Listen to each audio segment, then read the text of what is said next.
Hi, Patricia. How are you? Sorry, I was sharing the link everywhere. Still getting set up. I'm going to just start going early, live early. When I can, for those of you who are diligent and watching for me to go live, and also for patrons and supporters. How is everything in St. Louis? Turning on the iPad so I can see the chat, because when I sit here at the table, my back is to the computer, which is doing all the broadcasting. And let's turn the volume down on my phone too, just in case. Yeah, there we go. Anyway, how are you this morning? Oh, good. I'm not sure what we're going to do today. I literally just cleaned my table up like a couple minutes before I started setting up for the live. It's a little bit funky. But I need to make some more snowflakes. Hey, now, I need to make some more snowflakes for my December daily. So I thought we'd start off with that anyways. Not that you all don't know how to use a die cutting machine or anything, because I'm sure you do. Probably better at it than I am. I gave away my Silhouette Cameo because wasn't a fan of it. It was more headache than it was worth. It's just way easier to use my Big Shot and some dies to cut out the shapes that I need. In this case, snowflakes. I have this Sizzix set that's Tim Holtz. There's one down there somewhere hiding. Yeah, there we go.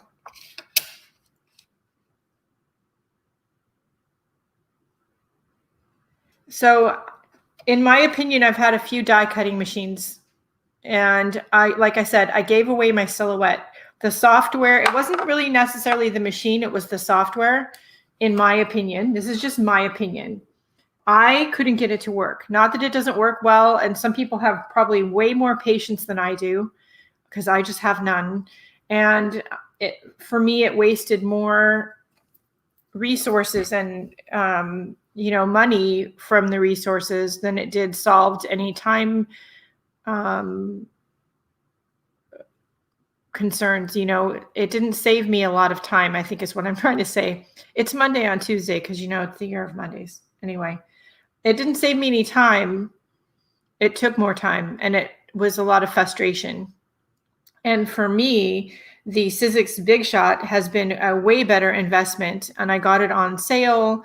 I buy my dies with a coupon, and when I need like the magnetic plate or something to add to the stash, I just use the coupon for the parts. And these dies, this is a Sizzix Tim Holtz Thinlits. This is number 661599.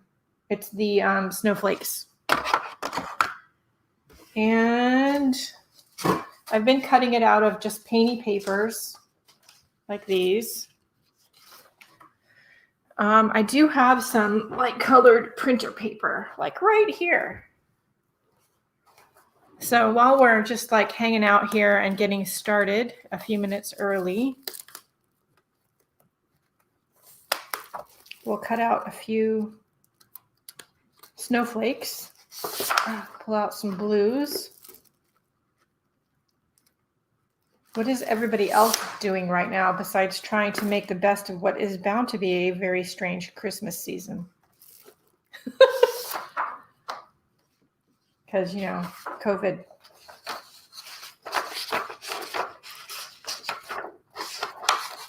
So I don't have anything specific planned for today other than cutting out the snowflakes and maybe working on some English paper piecing. So if you guys have something specific you would like to see or chat about, please let me know.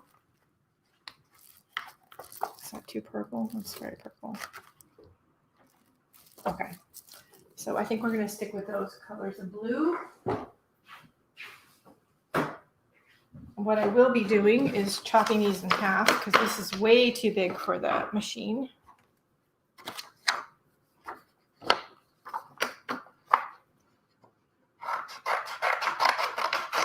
I'm not going to measure it. I'm not going to get out the paper cutter. I'm just going to whack it in half. I think I've got more painty papers up here in my stack off camera. Maybe. I don't know. Maybe, maybe not. I have this one. We could cut snowflakes out of that. That might be fun. And this one. Sewing pillows. Oh, yeah. I remember when I had my daycare business one year, we made these sort of nap mats, and it had this flat, thick, like blanket on the bottom, and then it had a fluffy pillow on the top, and the whole thing could be rolled up like a sleeping bag. That was fun. All right, so we're going to so I have a magnetic plate, one of these plastic things. What are these called? I don't even know. Plastic boards. The magnetic plate is strong enough to hold the thinlits in place through the plastic. Then I'm going to put a piece of paper. Then I'm going to put the other one. I'm going to put it, so it's really warped. I don't know if you can see that. It's really, really warped. So I'm going to put it curved side up, hopefully to maybe flatten it out a little bit. Ah, afternoon. Okay.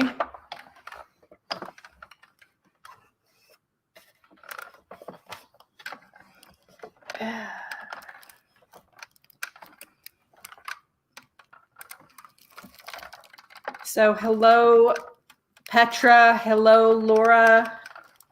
Good morning. As I was saying, as we were getting ready to go live, I have no plan for today, because why would I have a plan for today?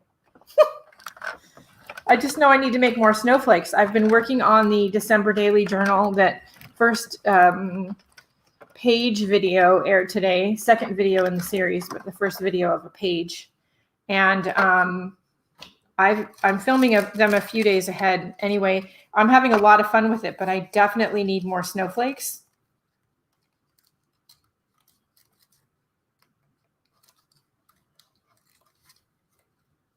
So with these kind of dies like this, the hardest part is getting the little snowflakes out. And oops, little bits of paper that go everywhere.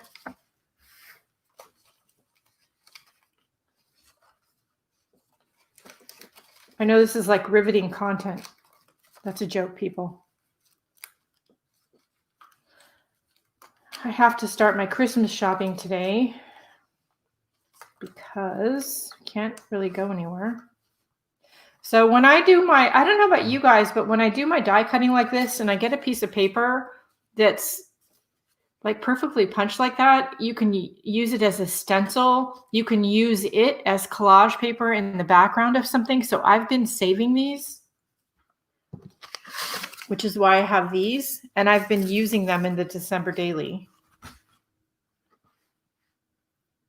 So I have this Spellbinders tool. It's got this like brushy thing on one end and like a pointy hook thing on the other.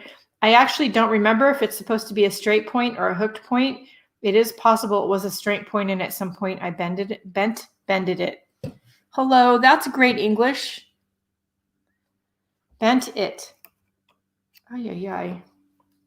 Okay, for this I need my reading glasses. So I'm going to just poke these out of the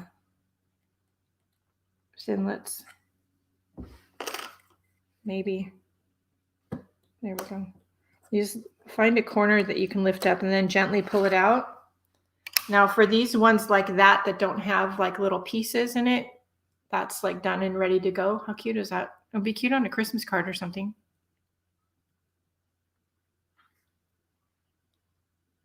Hey, Kathy. But for some of them that have all these other little bits that need to come out, you can, sit and poke them out with a pin, but it's easier to just do the brush end of this Spellbinders tool.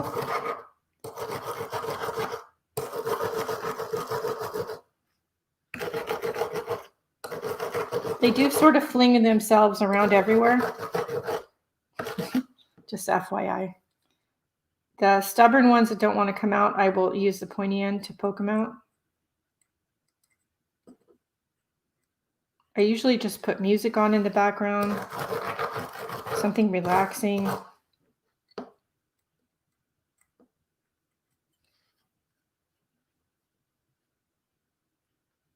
Takes like a couple seconds and then you have that.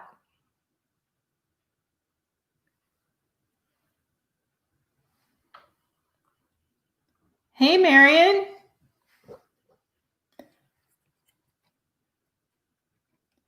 Right now I have just really riveting content making snowflakes. I didn't know what else to do today. But did anybody notice I just completely forgot like to go live at all last week? Like it wasn't that it was the holiday week or that something happened. Because if that was the case, I would have told you all. I would have posted something to my channel. I just completely forgot. I forgot it was Tuesday. I forgot I had a live. Like, just forgot.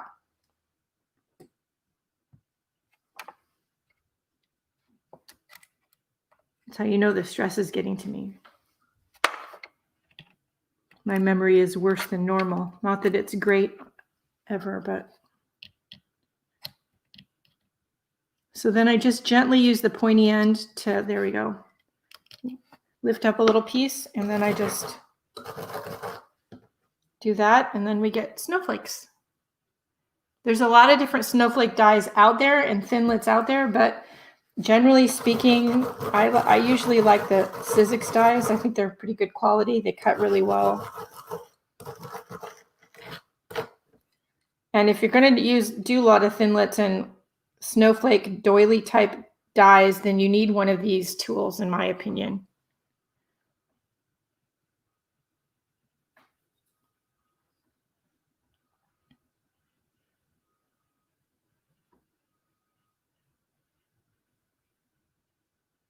I do have a planner. It doesn't always help me with my memory now. I do have a planner. You have to remember to open it and look at it. It's just been a thing. I have so many planners and calendars in the house. I've got one up here. I've got one in my purse. I've got one downstairs. You know, there's a lot of them, but holy cow.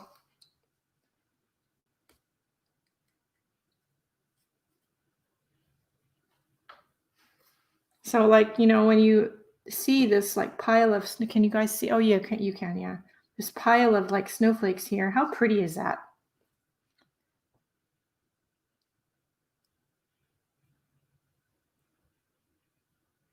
Maybe, Kathy, you're maybe not wrong. Maybe too many planners. I feel like sometimes I want to get planners because maybe it'll help me remember stuff, but then it doesn't really. And then you have a lot of them. I'm kind of turning into one of those YouTubers who just love planners so much they have like 12 of them. And none of them are helping me like stay organized. I do have an assistant sort of right now, aka my daughter. She's helping me with advertising and social media. I got a message from her this morning, which is funny. I love the new thumbnails, Mom. So I guess I did a good job because she doesn't say that.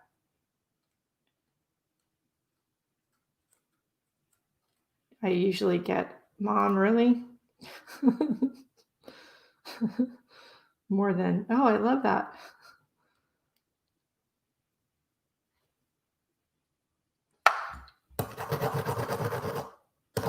So you do end up with lots of like confetti all over the place.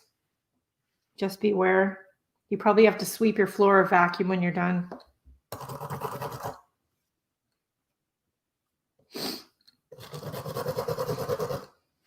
But I did like 3 sheets of these the day before yesterday, and I was filming in the December daily, and I used almost all of them.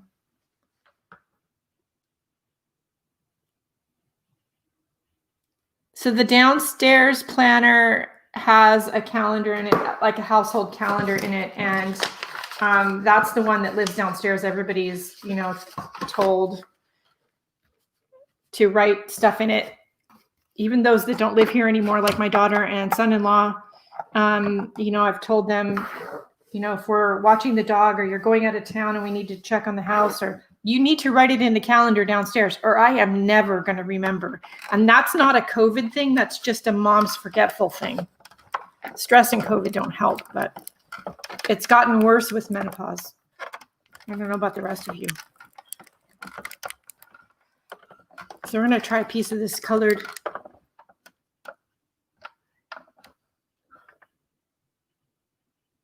Oh, Nell, I'm so sorry. I don't know if any or all of you watched the vlog on my channel.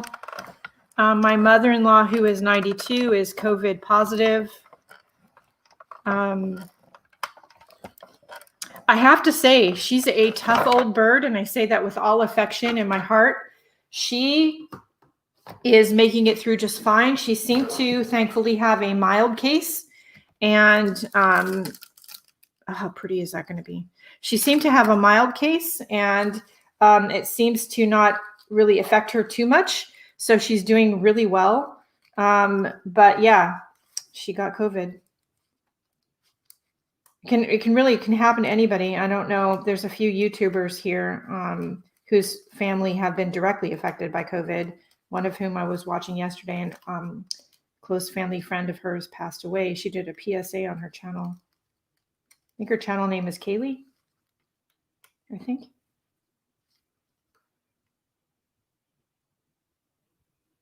It's yeah. So, it is, which is why.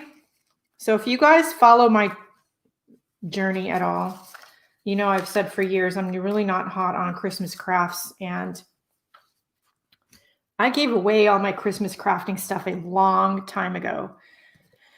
Because I'm just really, back in the day, I did a lot of arts and crafts shows, and I did a lot of Christmas crafts, sold a lot of Christmas crafts, and I think I kind of OD'd on it. And so they haven't really been my bag. This year, I really thought, of all years, we really need to do something to boost our spirits and try to see the positive. I am a firm believer that no matter how dark times get, there is always a positive light or message that we're supposed to see or hear. And so I started my version of the December Daily. Now, I don't know what a traditional December Daily is, because I don't really, although I know that term's been around a long time, I don't really follow those videos, and I don't think I've ever watched one either. I did recently join a December Daily Facebook group, but I haven't really looked at it yet. I think it's more of a scrapbooking thing, but that's not what mine is. Mine is more of a positive affirmation thing, Christmas or winter themed, using, snowflakes and winter themed papers and things that you all probably already have in stock. I didn't, so hence we're making snowflakes this morning. And working on positive affirmations and positive quotes. I love using quotes in my art. Y'all probably knew that already, but let me move this out of the way because it's like, there we go. So we started, I started working on that, and the first video aired this morning. I have filmed them ahead a little bit, so I have a few days filmed.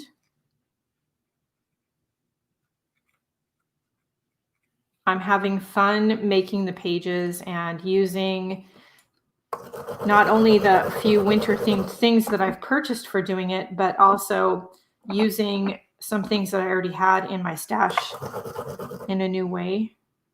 How cute is that? I just really love, for some reason, snowflakes are like my thing this year. I don't know. I even went to Fred Meyer. Those of you who have Fred Meyer near you know what that is. It's a big box store. Depending on the location, think of Walmart on steroids. And they have these giant, huge snowflakes as part of their winter decor that I went hunting around my area here in Oregon to find a store that had them in stock still and bought them for my downstairs. Snowflakes are just a thing right now for me. That one does not want to come out. Yeah, I'm wishing all of them good health. I'm wishing them a mild case that they get over it quickly. This virus just doesn't care. And we need to just all do our part. Stick with your bubble of people. Wear a mask. I don't want it to get to the point where we can't be with our bubble. Although I fear that's coming. Where you just literally can't leave the house. We'll end up locked down like Italy where they can't leave the house. I shouldn't say that out loud, but I think we're headed that way. But take that for what it's worth from the mouth it came out of, because I tend to be paranoid. So, in case you didn't know. Anyway, we're making snowflakes. Okay, this is just regular like printer paper, Astro Brights printer paper. You can get a pack that has rainbow colors in it, which is handy to have in the art room for doing things like this. When you just want to create a little die cut out of some thin paper to use in your journals, it's easier to cut. It's easier to glue down without adding a ton of thickness to your journal. And you don't have to like go dye paper. Although you probably, if you're like me, you have plenty of hand dyed paper. And so just go into your colored paper bin and go find something that'll work. I'm doing a little bit of both.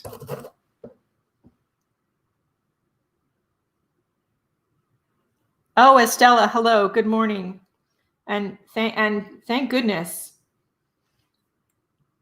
I have lots of friends and family in California, including my in-laws. Fun fact, for those that don't know, I am a California native. I don't live there anymore, though. Okay. Cute.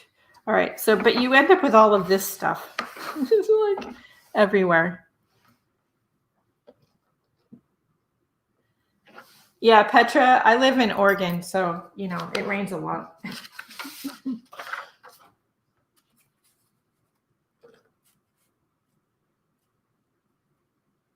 I'm a California Fruit Loop, or as my husband calls me, a snowflake.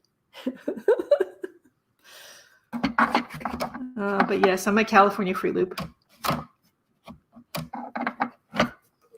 I used to tell people around here when they ask, "Oh, where are you from?" California, I'm sorry. Oregonians tend to dislike Californians. So I try to give my husband an out, although he's been in California a long time until we moved. He's originally from New York City, from Queens. So I tell them, I'm from California, I'm sorry, but my husband's from New York. So anyway.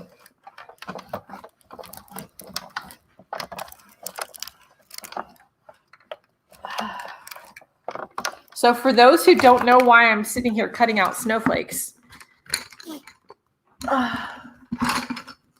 we started work this morning on my version of the December Daily Journal. This is the journal. And I used a lot of snowflakes in the journal. A lot of snowflakes. Like I cut a bunch of them out and I've used most of them already. This is the page that's on the video this morning. It's not hard. It's not like, you know, Picasso or anything. Yeah. But it is a lot of fun, and I can tell you it's very relaxing. Yeah, so I say it a lot around here.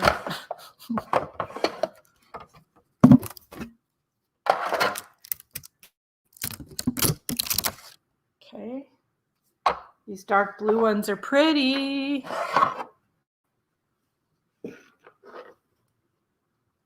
Oh, cool, Kathy. Yeah, it's not, I mean, you of course could do it more traditionally, and you could, put in there of your things that you want to about wrapping gifts and, special events that you're doing.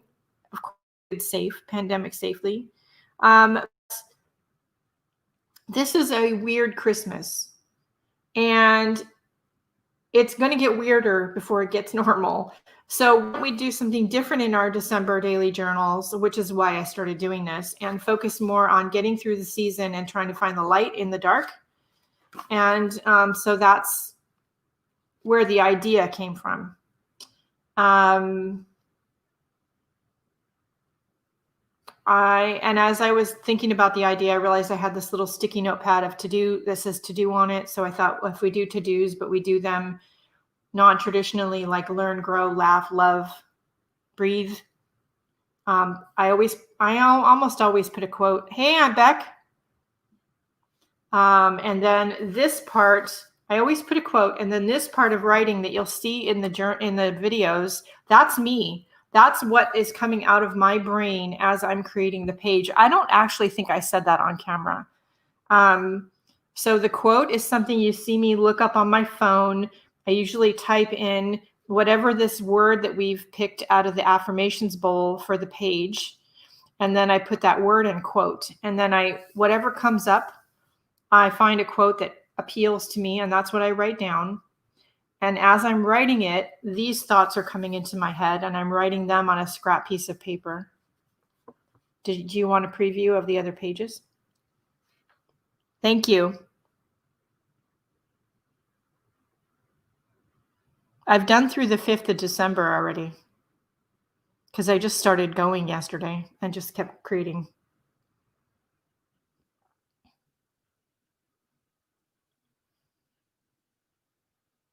I'll wait for the chat to catch up. You let me know if you want a preview. Oops. In the meantime, I got to poke these snowflakes out. So yes, it could be fiddly getting these out of here, but again, just turn on some music.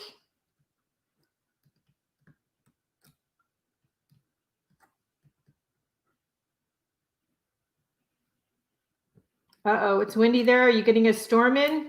That can't be good.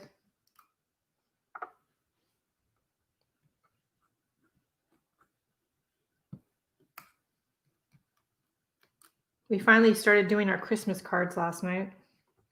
I don't know why we decided to start doing them at 9:30 last night. We were up until like midnight doing Christmas cards.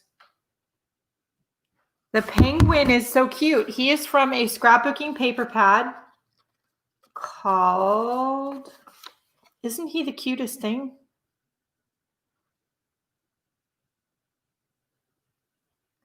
He's from a scrapbooking paper pad called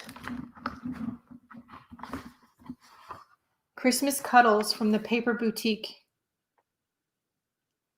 I didn't have any Christmas paper, so I had to buy a couple of pads because, yeah, I didn't have any.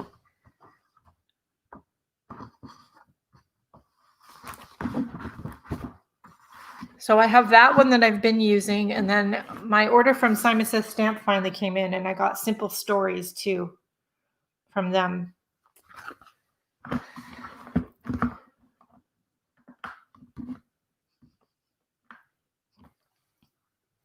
There's a penguin in there, and then here, I'll give you a preview anyway, because nobody said if they want it or not. Here's this cute white snow fox. I know, I purged them all too, Aunt Beck, because I don't really care for doing Christmas crafts, and then the pandemic happened. And, so then the pandemic happened, and, we are where we are, and I had to buy a couple things. I'm trying not to buy too much, which is why I'm making snowflakes.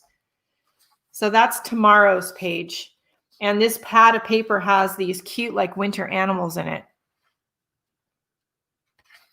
I do a little drawing. I put a positive affirmation sketch. We choose a word. We do our to-do list, like, for every page. So at some point, I stop explaining too much about what I'm doing because after the first couple pages, you get the idea. But there will be a short video for every page for the whole month of December. Like that's a video every day. So I'm going to be doing them ahead in batches because that's a lot of video.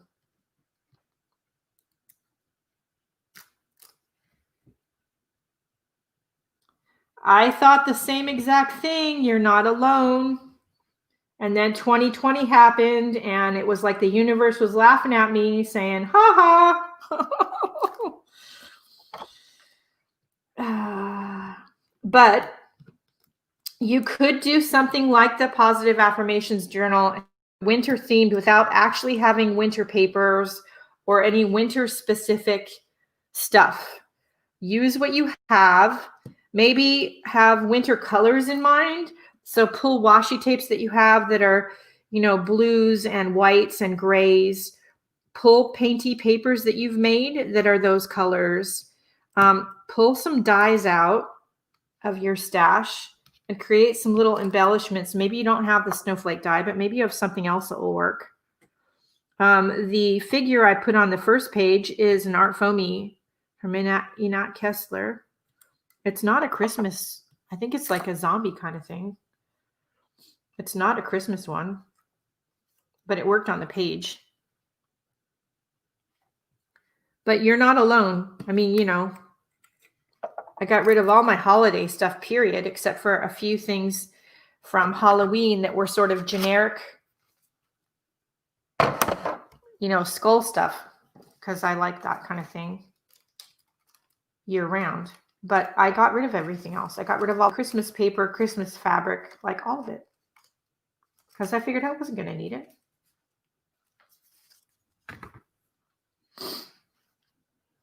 All right, and then I just do this, which you have to like not be a gorilla about it, because I have sort of mangled a few snowflakes. You know. But this little brush end, for the most part, works pretty good getting the little bits out, and the ones that don't want to come out, I just give them a poke.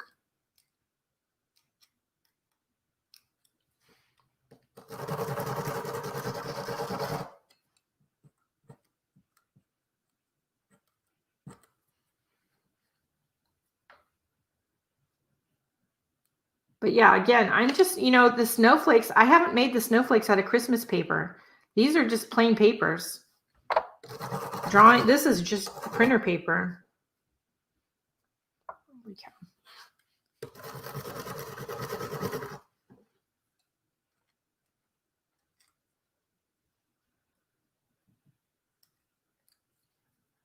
What's everybody else working on? We do have some paper piecing to do. I know I keep getting asked about sewing the pieces together. So I'm just going to finish this last batch of snowflakes, and then we're going to do that. That was somebody sending me a voicemail. And since my phone didn't ring, it could be somebody I know, but it could also just be spam. In any case, I have to wait because I'm chatting with you all.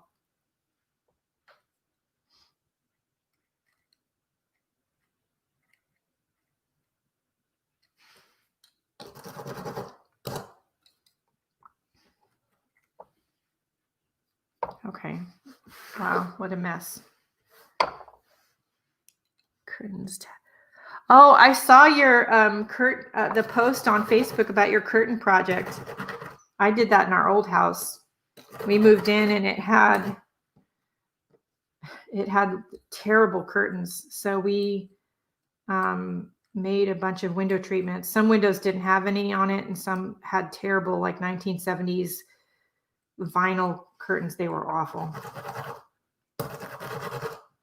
With this house, thankfully, I didn't have to do that because most of the windows had blinds, and the ones that didn't, we had somebody come in. But curtains are easy. They're just time consuming. Holy cow. I have snowflake confetti everywhere. You probably could do something with this. Add it to some gel medium and stick it on a page.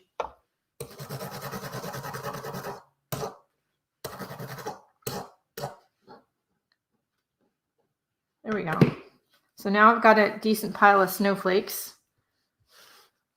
That was something I needed to do today. Oops, Art Foamy's on the floor.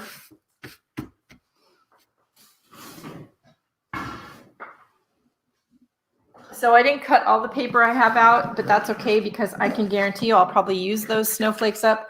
So I'm going to leave these papers out with the December daily stuff because I'll probably need it later.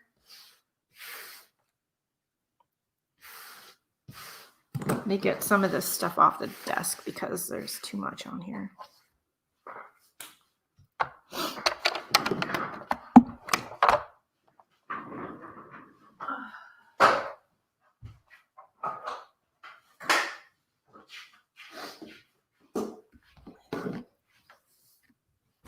Where'd my journal go? Okay, there we go. So this is the December daily. I'm going to give you all a preview.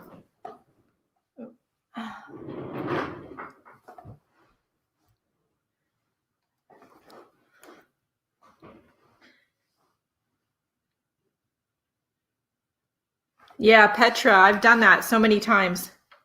Okay, see you later, Marion. Oh, oil paint, Deborah. Wow, challenging. I haven't had the nerve to play with oils yet, in part because of my asthma. Yeah, we got through like half of them last night, and I need to print 10 more letters today because we're, for the first time in like almost 40 years, we're putting a Christmas letter, which we normally don't do. And I have a few cards that I know don't have the right address, so that we need to contact people and get their mailing address. So this is our December daily positive affirmations journal that we're working on. And I'll just give you a quick flip through. The videos are coming on how I've done all of these pages. This is the Art Foamy stamp. This is not my stamp. It's this one. And it comes with two of them, this one and this one, that are sort of like zombie like. And I used it in the background, and on some of this other paper, I have my Art Foamy, which is this one that I designed. So they are a lot of fun. I've got a basket now down here of Art Foamies. One of the ones I want to use next, I'll show you, is one designed by KP, the owner of Art Foamies. How cute is she?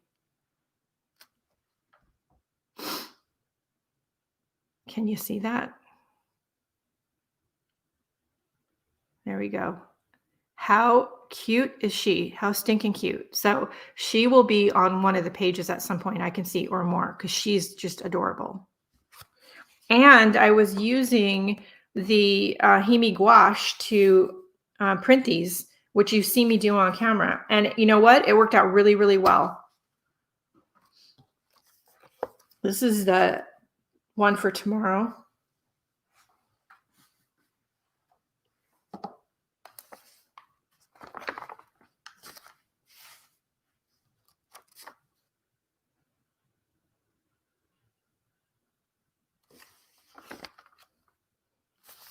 I like the Moleskine Cahiers journals because they're inexpensive. They're not too big. I can put 1 month in them and then put it away. Now, 1 month's worth of work doesn't fill it up. But the Moleskine Cahiers, the back few pages are perforated. So however far I get, I can work for the whole month, and then I can take the extra pages out. Because there's a perforation here and a little bit of a lip, the pages won't get loose. They'll stay in there tightly. And I can just I like to just do one journal a month.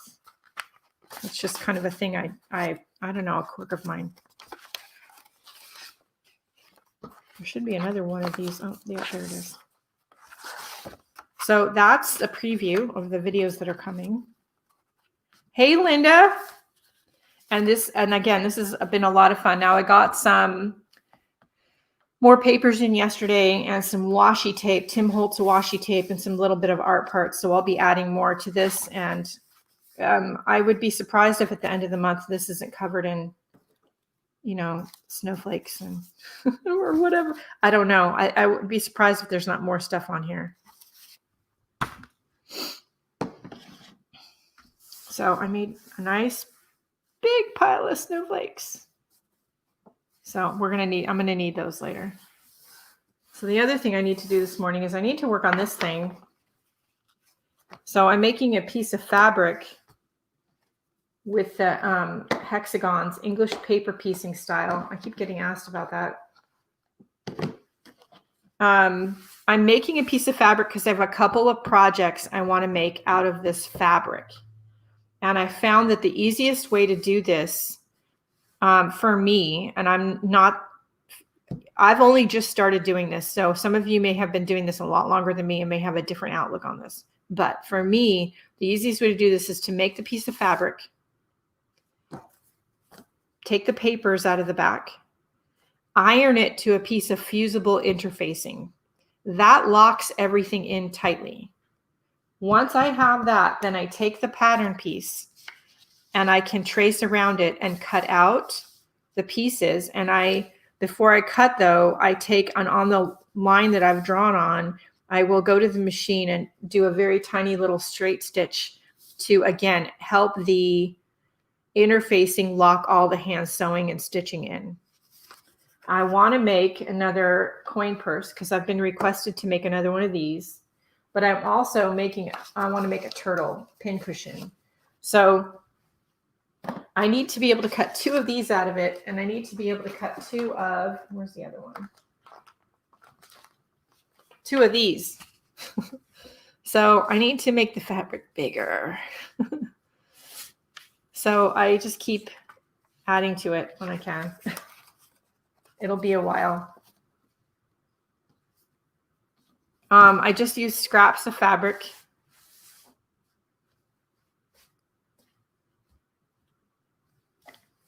Does anybody not know how to make this, or would you rather see something else this morning? Because again, I have just like no direction this morning for myself. My brain is just not working. I'm going to zoom in a little bit because it's a little far away if we're going to do this.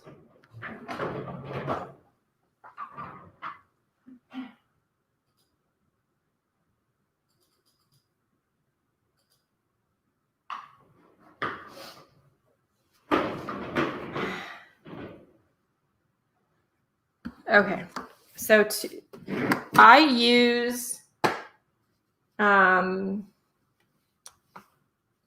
Pink's method for creating the hexagons. This one might be big enough. I literally have this full of scraps, literally scraps on the table. Because I'm doing this big piece of fabric, I will admit every now and then I have to go into my actual proper fabric stash and go cut a couple pieces off because, yeah. All right, so I'll just put this on here. Whack off a piece. I'm not going to be more careful than that.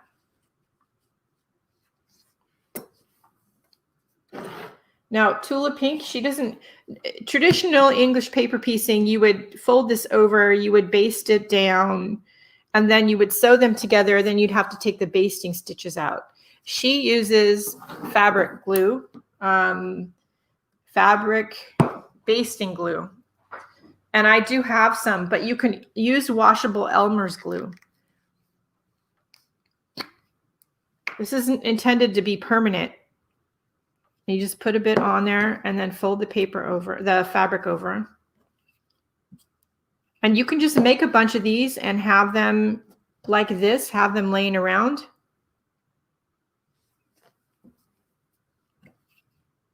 And when this dries, this will dry clear. It doesn't stay purple. Yeah, Petra, I also like English paper piecing, especially because I've discovered in 2020 that one of the reasons I still like sewing, hand sewing, is it's relaxing. It forces me to concentrate. It forces me to let go of everything else because I've got to focus on what I'm doing. I can just turn on some music and just stitch. And the English paper piecing I can do downstairs in front of the TV. So then when you're done, you have a hexagon.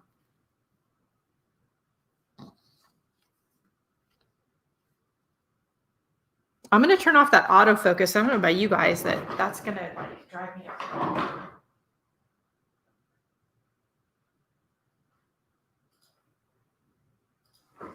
Okay. Yes, a fellow Californian. I was born and raised in Santa Clara County.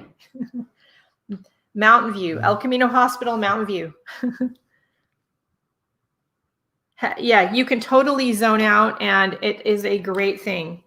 So I should probably be using thinner thread for this, and it's not like I don't have thinner thread, but I'm using button and craft thread. Probably should be using different thread, but and when I say probably, I should be using different thread. I just use a single strand because this is pretty thick.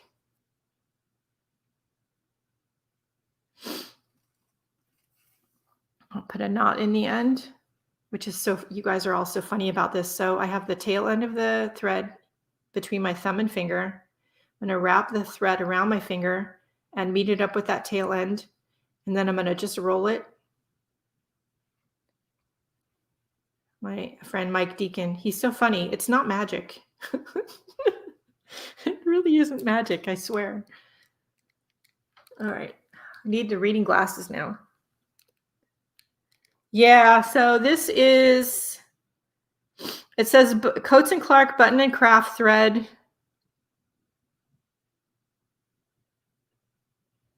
It doesn't have the weight on it, but yeah, I mean, I would guess it feels, you know, along those same lines as buttonhole twist or quilting thread. It's thicker than your normal sewing thread. But what I find for me, because when I'm hand sewing, I tend to be a gorilla and pulling on the thread. And if I use regular hand sewing thread, I just tend to pull too hard and it breaks all the time. And it's not the thread, it's me. Sometimes it's a thread if it's old. So to start a big piece of fabric like this, take 2 of your hexagons, and we're probably going to need to zoom in some more because this is going to be too far away.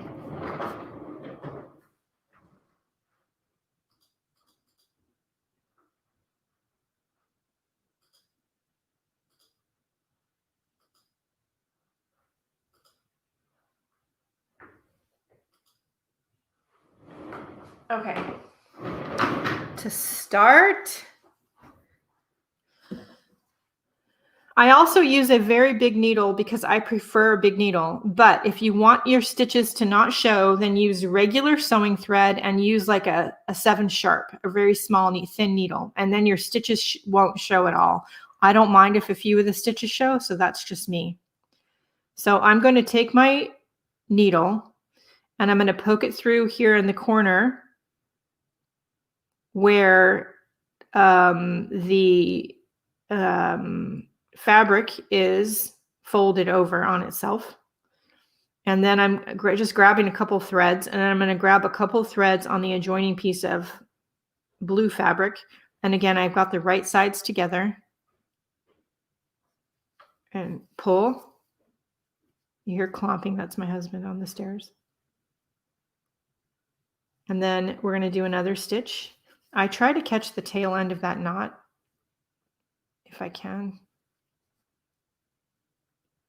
And just do stitches that are like 1/8 of an inch apart or so. Kind of close together. Just grabbing a couple of stitches.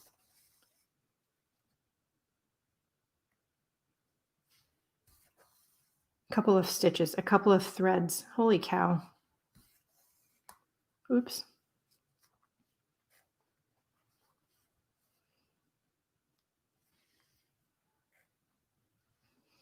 I should probably put my compression gloves on, but I don't feel like grabbing them this morning.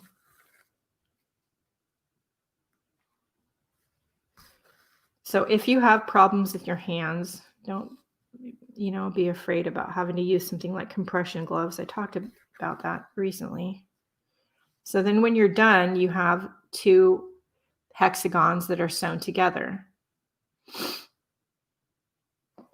Now, to add a third and start a piece of fabric like this, again, I don't know if that's how you're supposed to do it. This is how I do it. I just kind of fish around for a color that I want. Just do that one. So I will match it up again, right sides together. I'll do it with this red. I'll do it with the blue one. I think it'll be easier for me. Let's start at the inner corner. And again, just grab the couple of threads on each piece of fabric at that corner where it's the fabric is folded on itself. And then stitch across.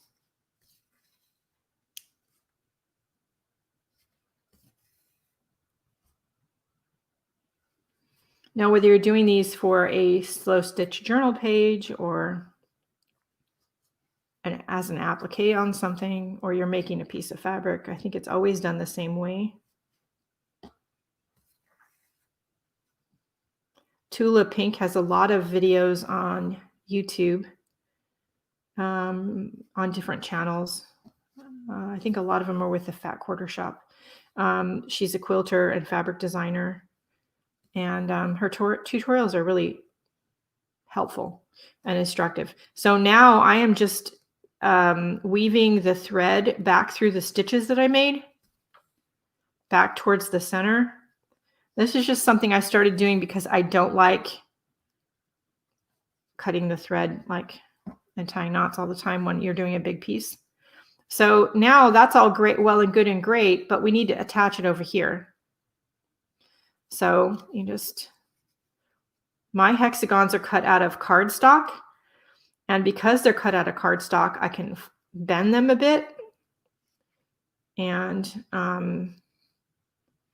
manipulate them so I can do this. And then again, I just sew across.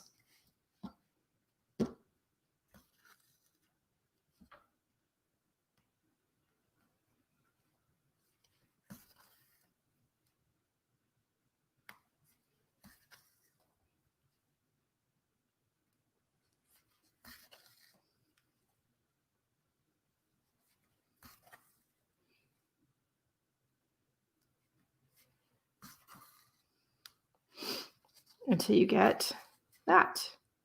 And then you just keep adding hexagons until you get a piece of fabric that's big enough.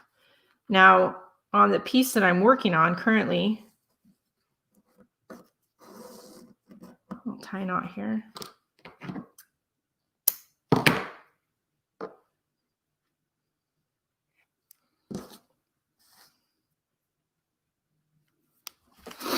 Okay, so on this one, instead of doing it like this in a triangle shape, I did a row and then I attached more pieces one at a time. Let's grab a gray one with a bumblebee. So I would take one, right sides together, sew it to the blue one here.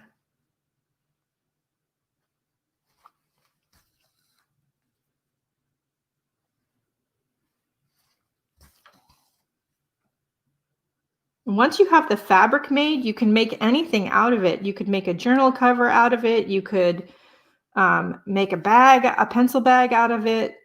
You could really there's a lot of things you could do with it. And again, I would just fuse the entire back with fusible interfacing after you take the little hexagon papers out.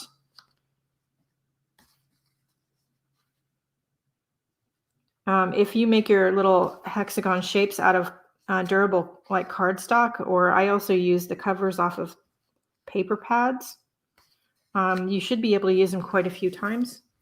So then I've just attached it to the blue right there, but now I just do the same thing and fold it over here.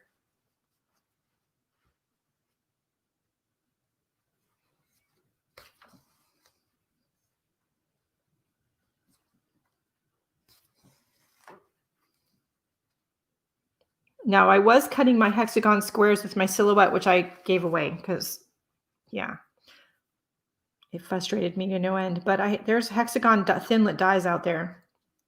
I have a couple different sets now that you can cut whatever size hexagon you want to work with. These are about like 1.25 inches.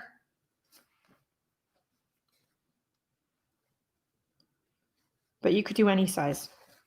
These are kind of on the small side, but that's because I use them not only for this, but I use them in my Slow Stitch journal. Oops.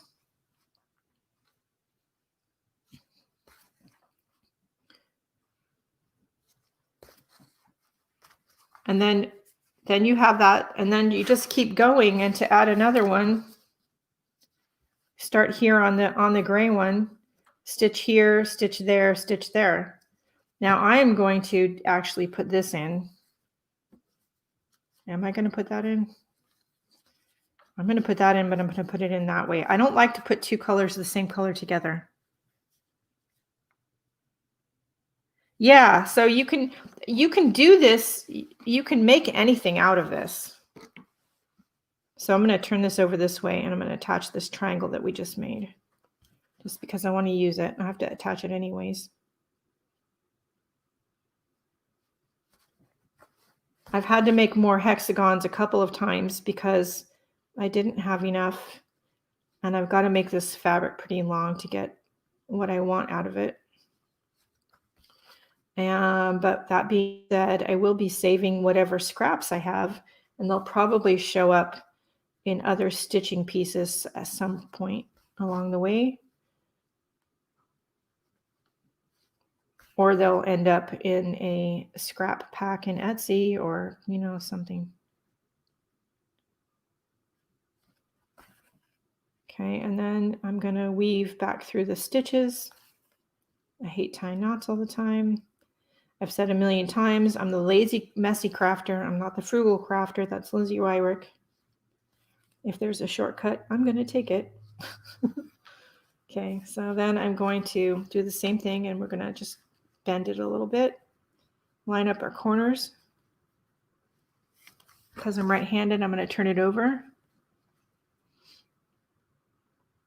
So I had my great-grandmother, I think my aunt still has it. She had a queen-sized bed covering that was made out of yo-yos. That was a thing, I think, back in the day. And the yo-yos were not very big. They were like maybe 2 inches. They were small. And they were just sewn at the touch points, and it wasn't backed with anything. So it was like this giant piece of lace. I remember it being really cool. She wasn't the nicest person on the planet, but she had this cool bedspread. I remember her being kind of a scary person, though. Okay, so then we'll just keep matching up our corners and keep sewing until this piece is attached. And then I can show you how to take the paper out, which is actually really, really easy.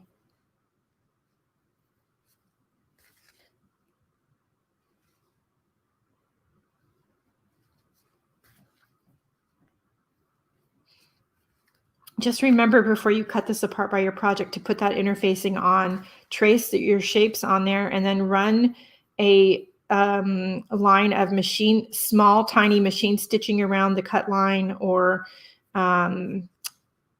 if you don't have a sewing machine, maybe some fabric glue or something.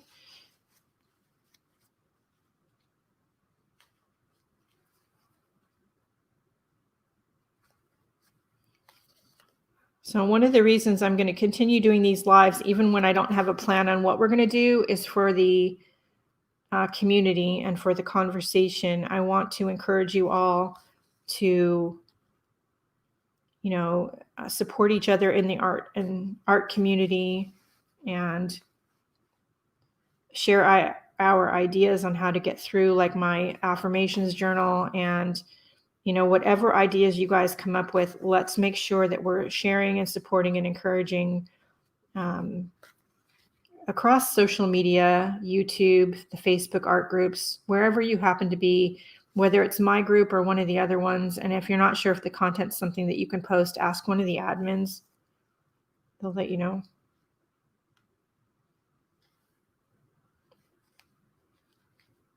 You're welcome. I don't always have clear direction on what I should be doing for you all, but I know I have things I should be doing, so this is one of them. Okay, who else though, while we're in the middle of a pandemic and COVID and can't go anywhere, who else is like wandering around their house doing an extra amount of purging and sorting and reorganizing things? It can't just be me. I can't just be the only one. So fun fact about me now, I have trouble letting go of any of my artwork. It happens, believe me, but I'm having trouble letting go of it. I have a room full of stuff in the other room and paintings hanging all over the house. I don't disagree with that, Kathy. And at some point, if you all want, because I do these via StreamYard, we can invite, in fact, if one of you all is brave enough and has a camera set up, I can put you in right now.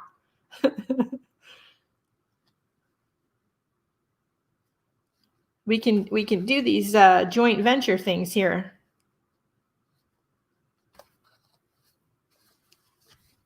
So then you get to the point where you're like this. Yeah, see now, so that's what happens with me. I usually start looking for a piece for a project. I can't find it. So that leads to cleaning and purging, which then leads to reorganizing, which then leads to total distraction because I found something my muse is completely fascinated with, and I'm totally off in left field doing something other than what was intended. It's, if you guys are feeling like that right now, it's not just you. I normally would keep going until this thread is used up, but we're going to tie this off because I want to show you. So once you have a piece that's completely surrounded and stitched on, no problem, Kathy. We can definitely try it next week if you guys want. Yeah, now I have trouble. You're better at that than me. So when you have a hexagon that's completely surrounded by stitching and other hexagons on all the sides, then you can take the cardboard out. And so I just lift up the edges of the fabric and release the glue.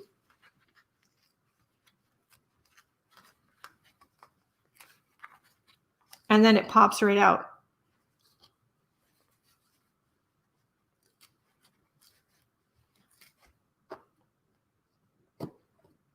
Speaking of which, I should probably put the cap back on the glue. So I can take out this one and this one. You do have to release all the sides or it doesn't want to come out. But once you do that, it pops right out. So you can use Elmer's washable school glue, or Tula Pink uses, and I have some of this Soline, which is intended for fabric basting glue. And this actually works whether you're making these hexagons. I've used it for some of the slow stitching portraiture work that I've done to baste the pieces on the fabric before I stitch them on, and it works really well.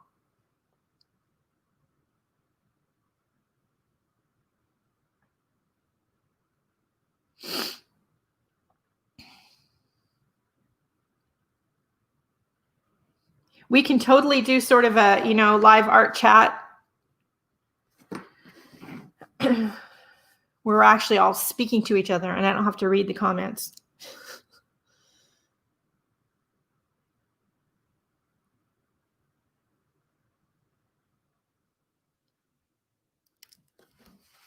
I'm not sure what you mean about, Laura, about seeing through the paper.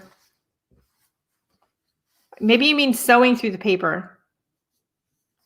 So you do kind of catch the little bit of edge of it, and it does kind of start to get marked up with the needlework. But it doesn't affect using it again and again.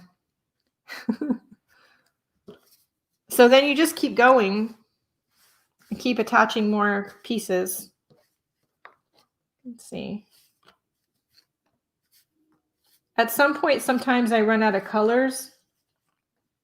So then I have to make more because I don't have all the colors I want, or I end up with all gray or something. Maybe that one. So usually what I do is line up my whole row.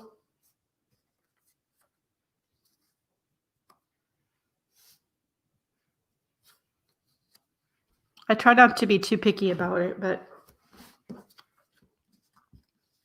I can tell you right now, this is probably not enough. I'm probably going to need to make more.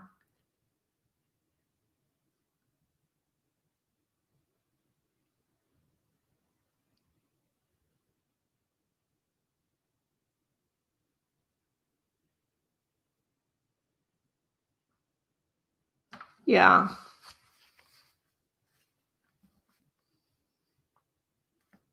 There's so many creative mediums out there and ways to get art to the people and share your art with the people, especially in these days in the computer age. It's so funny because I remember telling my husband back in the day, why do we need a computer? Why do we need this internet thing? I don't understand. I will never use it. Those were like almost my exact words, people. Which is, he's constantly giving me a hard time about it now. I mean, that being said, we do still have the old 5¼ inch floppy disk computer in the other room. We're going to be setting it up in the guest room. I don't know if we're brave enough to plug it in and see if it still works or not, but we have the floppy disks to go with it.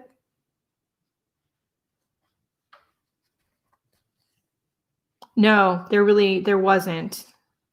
It's a lot more competitive now.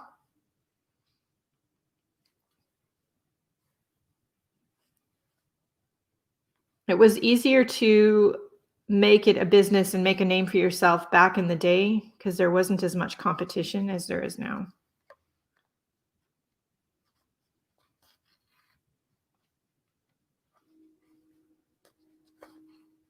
So then I just keep weaving until my thread gets too short to like do anything with.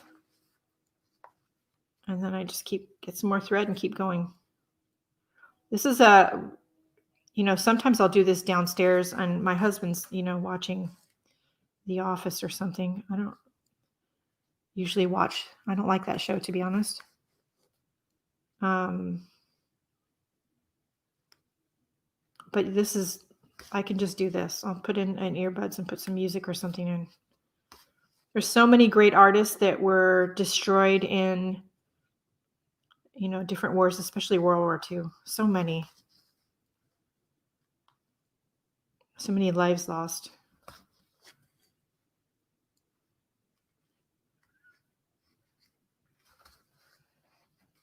I love it when some of the artists, journals, daily journals will come up on the market or be reprinted. I have a copy of the book that was created from Frida Kahlo's journals downstairs. I need to read. I want to look at it. I love that. Those are some of the things I will probably never get rid of is my daily drawing journals and like the December daily one that we're working on and those kind of things. I think it's important to document things how you feel comfortable with. In our instance, all of us here, we're creative, so document it in a creative way. If you are like me and art is part of your daily self-therapy, then doing some drawing or something every day is very vital and very important.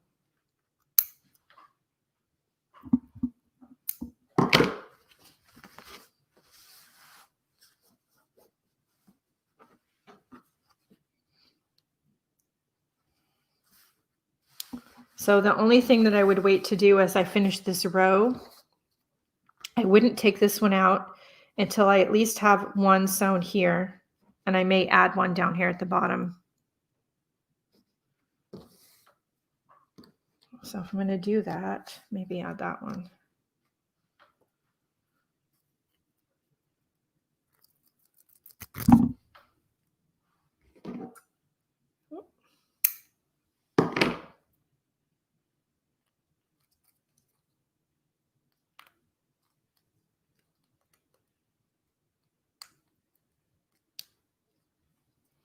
And before anybody asks, evidently I smacked my finger or something or poked it or something. I've got a little blood blister under my fingernail. I don't know what I did.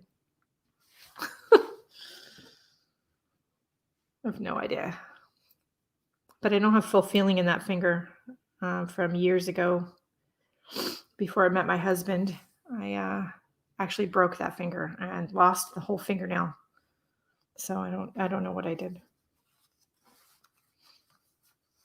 Let's see. Let's go this way. You could do, so when you do English paper piecing, they're not always hexagons. They are triangles, or you can, if you go to Amazon, there are cutting guides for all sorts of different shapes for English paper piecing, not just hexagons. That being said, I really like the idea of taking the shapes and cutting them out of some kind of cardstock and doing it this way with the glue basting rather than stitching them. I've never done it with the stitching them, and I probably never would because that just seems like a lot of extra work. It is handy to have a Thinlit die, or if you do have a Cricut or a Silhouette, to pick a shape that has nice flat straight edges and cut you a bunch of uniform shapes that are all the same size to do your English paper piecing with. And then once you have your fabric made, you like literally could do anything. Right now, lately, I've been into making pin cushions, as some of you know. So the turtle I'm going to make is going to be another pin cushion. And I really want to use these hexagons on his shell. Because of the way the shell is shaped, I will need to cut the two shell pieces out of here and then sew them together along the spine. I may add more hexagons along that stitching line, maybe. I'll have to see when I put it together. But in the meantime, I need to make this fabric to cut it out of. And then I got asked a few times about the coin purse that I made because I didn't film that, and asked if I would film it. So sure, I have a pattern piece I made. I don't know if there's a right way or wrong way to do a coin purse. I just know the way I just kind of went, well, maybe we can do this. The hexagons are pretty. It is my favorite shape, but you can do any shape. Yeah, so the hexagon nesting dies, that's the one. I have a couple different sets of those, Kathy, and that's what you want. And you just take whatever size that you want, and you just cut you a whole bunch of that size. I don't know. I have 25 or 30. I have 25 or 30 here probably. And my favorite thing to do is like some of your paper pads, like your dollar store drawing pad, have that sort of cardstocky cover, but it's slick because it's coated. That stuff makes really great pieces for something like this, because the glue sticks to it just enough to hold the fabric, but not enough that it's hard to get the fabric off. And they're very durable and easily reused.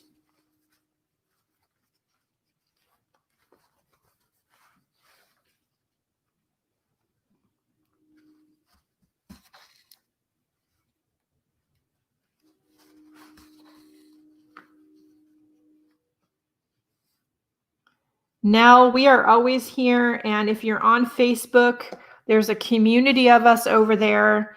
I have 2 Facebook art groups. One is called A Life of Art and Self-Expression. One is called My Creative Year. Why I have 2 groups, I have no idea, but I've been asked to keep them both open for 2021, so that's what we're doing. We have word challenges or prompts in both groups this year. And they are, then one for December just posted this morning in both groups. I have to add it to the photo album, but it did post. Next year, My Creative Year will have word prompts, and A Life of Art and Self-Expression will have something else. But I try to give you guys some prompts or challenges or ideas or something once a month. And it's a support, I try to keep it a supportive community. We can share ideas, we can get help. If you need something particular about me, from me, you can tag me in a post, private message me.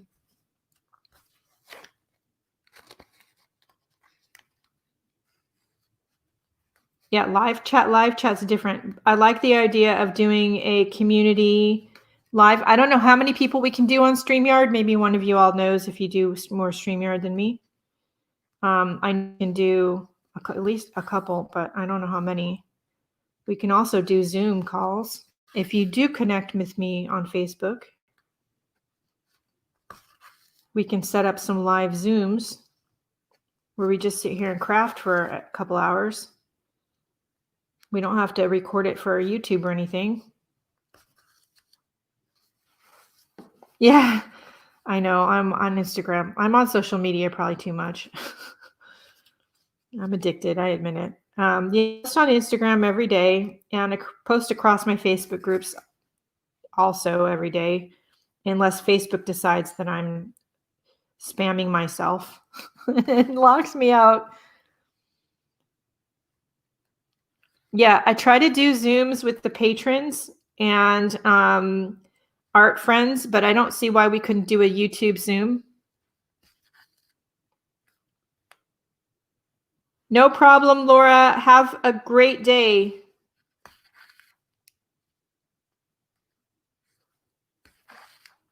Oh, it's already 11 o'clock. Holy cow. I feel like I've got nothing done today.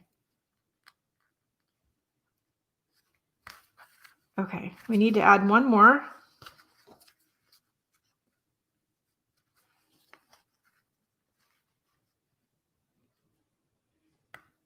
And literally, this is all it is, just stitching. Just like, what is it, a whip stitch? A little teeny tiny whip stitch. And again, if you don't want to have your stitches show too much, use a smaller needle like a 7 sharp and regular sewing thread. And then your stitches, if you do it right, they shouldn't show at all. I don't mind if mine show a little bit. I like the sort of folk artsy look to that.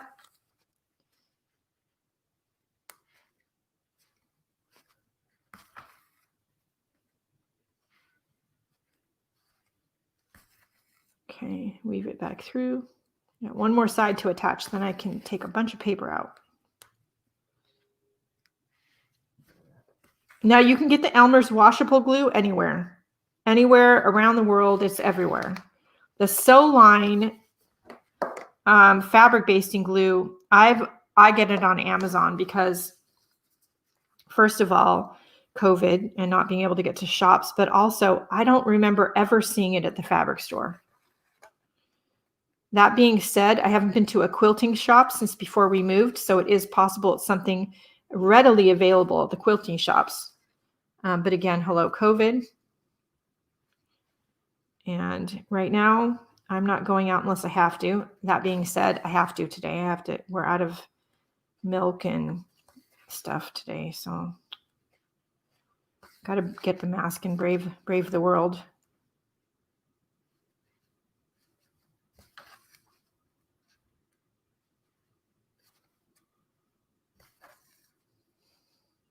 I do accept friend requests on Facebook, just FYI for those of you that are curious.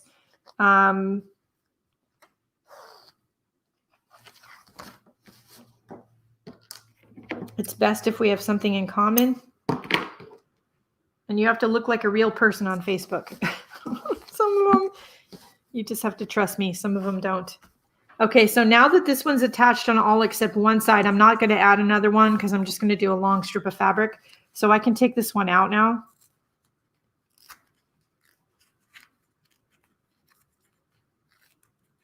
I don't disagree with you, Kathy. I can't wait also. I can't wait. Okay, so then you just lift this up and then you just pull these out gently. There we go.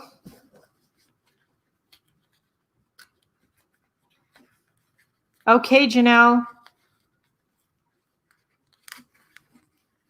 Yeah, if you try to friend me on Facebook and you want to send me a message because we don't have any other connection, and say I'm one of your YouTube fans and I go by this name, that works too. I get a lot of strange friend requests on Facebook. So that being said, I do friend people who are YouTube fans. Just beware, because my Facebook page, my private page, doesn't just have art stuff on it. So, I don't get too political or anything, but you see the occasional please wear a mask post. So then I just keep doing that until I have a piece that's long enough. That being said, I don't think I'm there yet, because I can get that and that. But see, I need to get 2 of these. I don't think it's quite there yet. Dang it. Isn't it pretty? Like, I mean, you could just do it. I mean, I don't know, if you use placemats on your kitchen table, how cute would that be? It's just literally just scraps of fabric. This is some of the sugar skull fabric from making masks. This is from a piece of something I did a long time ago. I don't have that fabric anymore. This is Tim Holtz fabric, as is this one, I think. You know, if you have a little bit of fabric stash and you have a needle and thread, this is something you can do. You don't have to buy anything. The same thing with the December, journal. You don't have to buy anything.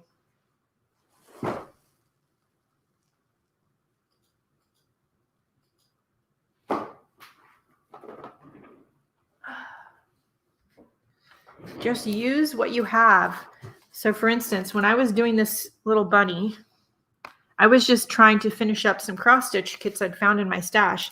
The bunny did not thrill me. He was very small and very tedious with a lot of color changes, which after finished him, I realized that was what the thing was. It was white on white for the most part in a lot of places, which is a difficult color combination, especially as you're older and your eyes don't work the way they used to. But he also has a lot of color changes. I know this looks just like a field of red. It's not. And so he was pretty tedious to finish. And once I finished him, though, I realized I was going to do this, and I thought he'd be cute on the cover.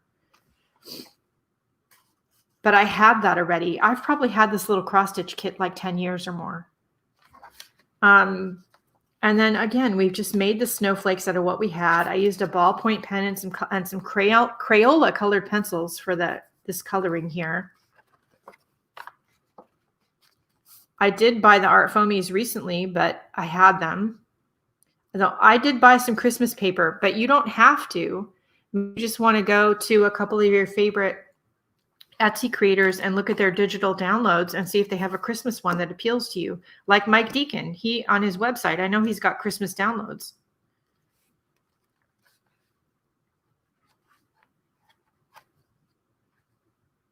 So yeah, so now, fun fact, I used to be a dressmaker. So I've always had a fabric and pattern stash. It is a lot smaller than it used to be, but I find that for me these days, I do have one bin of sort of like fancier fabrics. It's a small bin though. Mostly I just work with quilting cottons, and I find that even when I do buy a cut of cotton, I really don't need more than like 1/4 of a yard. If I can get them to cut a fat quarter, I do. That fat quarter is going to last me a long time. And you don't need a lot. You just keep the small bits. And the only problem with slow stitching and English paper piecing is that you find that you just, at some point, you can't get rid of these bits because you're like, oh, wait, but that's good for something. So that's kind of a bad thing, but it's keeping us busy and out of trouble. It gets crazy. At one point, my pattern stash was in the multiple thousands. And no, I'm not joking. I had my old art space was 10 by 10. And I had a whole wall in the art room at that time that was milk crate size bins of patterns, just patterns. The whole wall was filled. Yeah, so you can make ATCs with these. I do something that I have done a few times here on the channel and made videos of. This I call my meditation journal. This is just a journal. The cover is actually just made of fabric scraps. And then the pages are mixed media paper, and it's stitched into the cover. There's 2 signatures in it. 1 signature. And then what I do is I take a square of fabric that's slightly smaller than the journal page, and I stitch on it. And these are great for that. Besides making hexagons, these are great for that. And I will add some words that I've printed on fabric. a little bit of embroidery. And then when I get a composition that I'm happy with, I glue it in to this journal with either fabric tack or Yes Paste. And these are just made with scraps. Different scraps of different things. Button collection, hand tatted lace, little resin charms that I've made. Thanks for my grandmother's button box. There we go, hexagons. These are some leaves that one of you all sent me. Maybe Darlene Braunberger.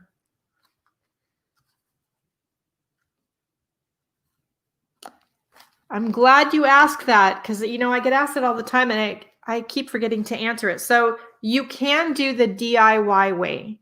So the DIY way is to take some plain cotton fabric or muslin, iron it to the waxy side of parchment paper, and then cut it to 8.5 by 11. Then you can feed that through your printer carefully and put whatever you want on it. That being said, if you do that before you release it from the paper, give it 1 or 2 coats of some sort of sealer, like a matte finish spray. I do have a piece I can go grab for you really quick that I did that on years ago. I used to hang on the wall in our old house and it still looks fine. And I did that DIY way, but they do sell fabric specifically for going in your printer and printing on now. Hold on. I have to jump over the cords.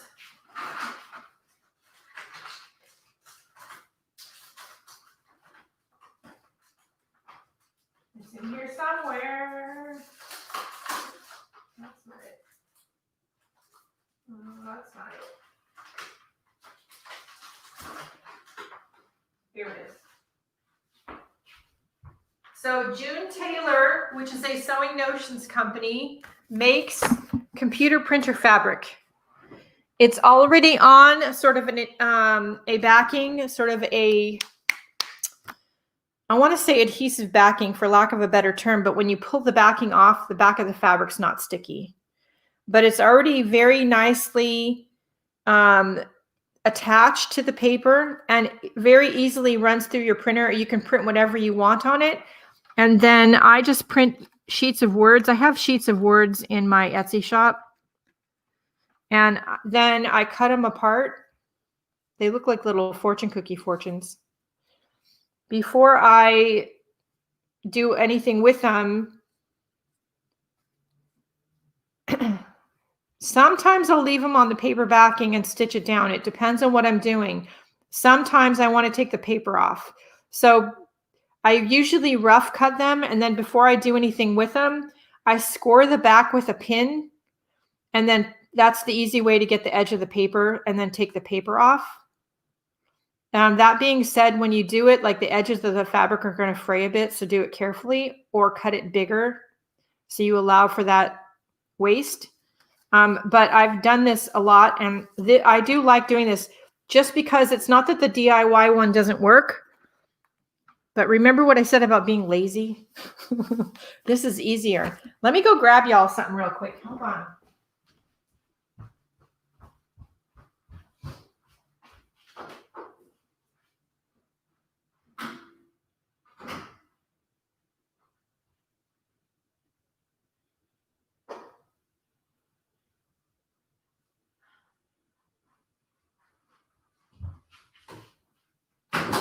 Okay, I had to go grab it out of the closet because it was out in the hallway.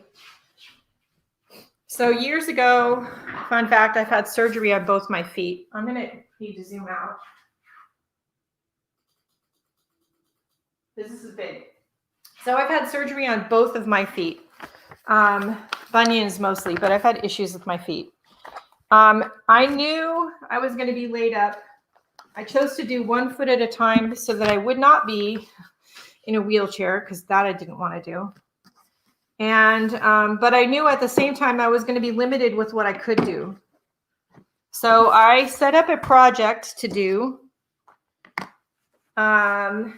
where I did the machine stitching ahead of time, and then I just sat and did the hand sewing on the squares. This is like only like the second or third time I ever made a quilt. And you won't probably be able to see the whole thing on camera because it's too big. Once my feet were healed, then I attached it to the backing and everything.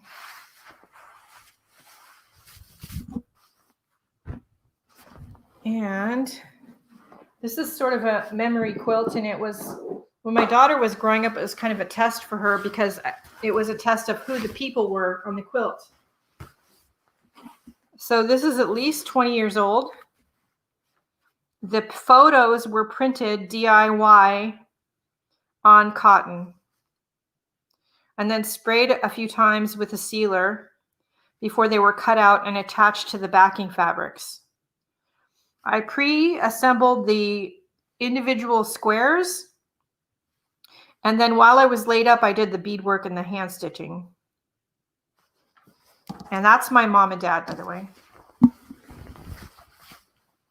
There are, I think, there might be 12 pictures. That's my grandfather. And they really haven't, I mean, it used to hang on the wall at the house, and they haven't really faded much at all that I can tell. That's my grandfather and his brother, circa World War II. And here we go. This is my husband and his brother, Robert and Richard. And let's see. There we go. This is a picture that's been on Facebook. That's me. This is my sister Elizabeth and my sister Karen. Let's see. Focus, focus. Hold on.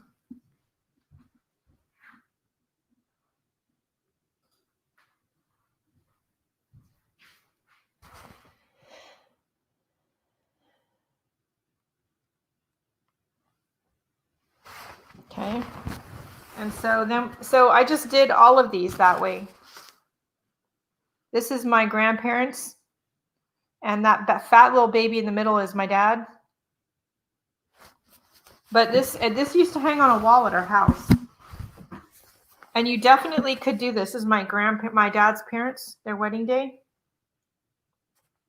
This one over here is my mother-in-law and father-in-law.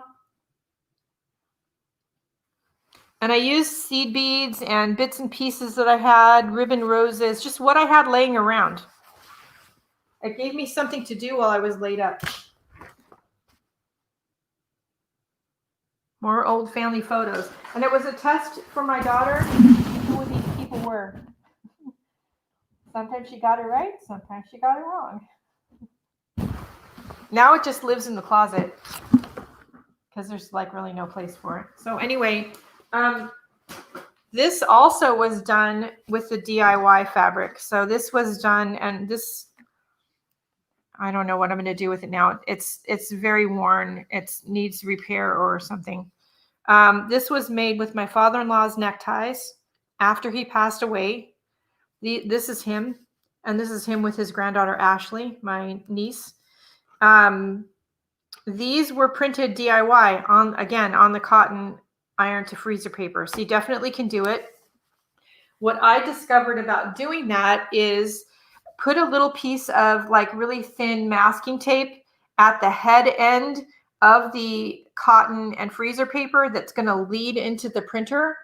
That prevents it from getting stuck in the printer, because with the DIY one, every now and then, if you didn't have a good iron on the freezer paper and the cotton and it wasn't sealed down enough, it would try to separate while it was running through the printer. That was the only thing I ever had a problem with that. But otherwise, I really like to use the June Taylor printer fabric. You can get these on Amazon. They're not super cheap, but one sheet will do a whole bunch of words. Like you can get 30 words or more depending on the size of font that you want, or whatever it is you're trying to print. And as I'm saying that, Mike Deacon, my friend Mike Deacon, he has some really cool digital downloads. And I'm wondering, as I'm saying this, how cool some of them would be printed on fabric and sewn, so slow stitched. That might be something I have to work on in the future. You're welcome. Yeah, I mean, if you have you already have muslin and you already have parchment paper or freezer paper, something with a waxy side, then I would try that first before you buy this and see if you even like it. Yeah, no problem. I got it. Then if you do like it, but it's, frustrating to have to spray it and everything, then you might want to just get this fabric. You're going to need a sealer. I'm thinking about it now. I think it might be a good idea, especially, I know, I just assume everybody has a printer, but they don't. So, yeah, so you want to either use parchment or freezer paper, you want one with a waxy side. T-shirt transfers, if you have T-shirt transfers, they will work too. I just dislike the pressing process. Again, Petra, lazy crafter here. That being said, I have done it, but yeah, the T-shirt transfers work great. If you have a stash of T-shirt transfer stuff, maybe in your pile of office supplies, ladies, break it out and use it. Print some interesting digital downloads on it and print it to some fabric that you can make some stuff with. Maybe you want to print something cute for your December daily journal, right? But not everybody has a printer and not everybody is able to print stuff on fabric.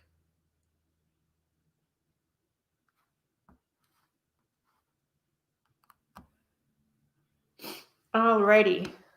So yeah, so I have to do something with this Sunday at some point. I don't know what though. It just lives in the closet.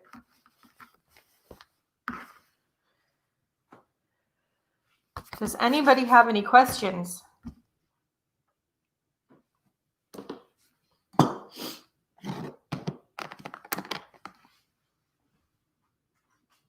Comments, concerns?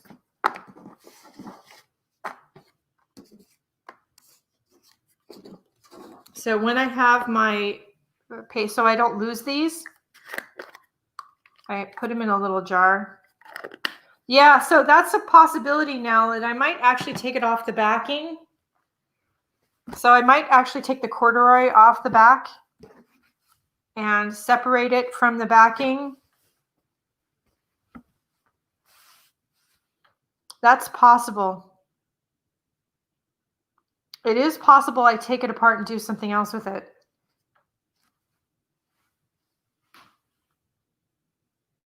It would be nice to take the silk off and or some of the pictures and add them to some pages in the meditation journal or something similar.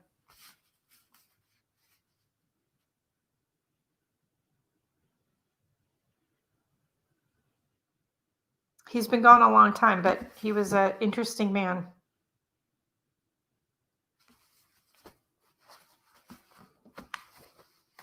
I should leave it out so I do something with it rather than just leave it rotting in the closet, to be honest with you.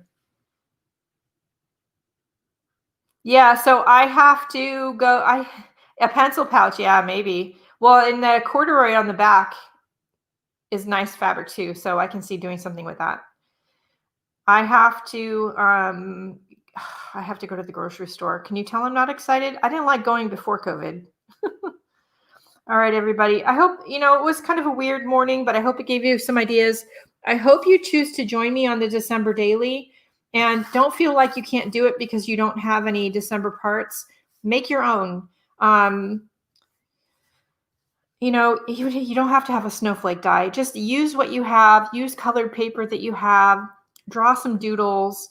If you're in Patreon, then I have given the patrons some digital downloads that they can print and use.